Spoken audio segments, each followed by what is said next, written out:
రాష్ట్ర ప్రభుత్వం ఏర్పడిన నుంచి ఎమ్మెల్యేగా తనకు ఇంకా ప్రభుత్వం నుంచి ఒక్క రూపాయి కూడా రాలేదని బీఆర్ఎస్ ఎమ్మెల్యే కొత్త ప్రభాకర్ రెడ్డి అన్నారు. గ్రామ పంచాయతీల్లో నిధులు లేక గ్రామాలు ఏడుస్తున్నాయని ఆవేదన చెందారు. తెలంగాణ శాసనసభ సమావేశాల్లో పంచాయతీ నిధులపై బీఆర్ఎస్ ఎమ్మెల్యే కొత్త ప్రభాకర్ రెడ్డి మంత్రి శ్రీధర్ బాబు మధ్య వాగ్వాదం చోటు చేసుకుంది. పద్దులపై చర్చలో భాగంగా ఆయన ప్రభుత్వంపై తీవ్ర స్థాయిలో విమర్శలు చేశారు.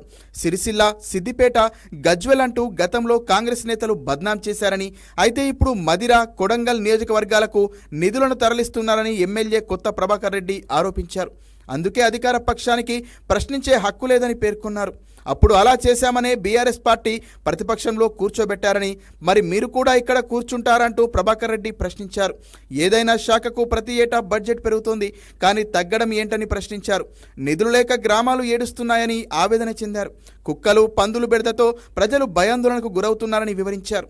కానీ బీఆర్ఎస్ పాలనలో గ్రామీణాభివృద్ధి బాగా జరిగిందన్నారు ఎమ్మెల్యే.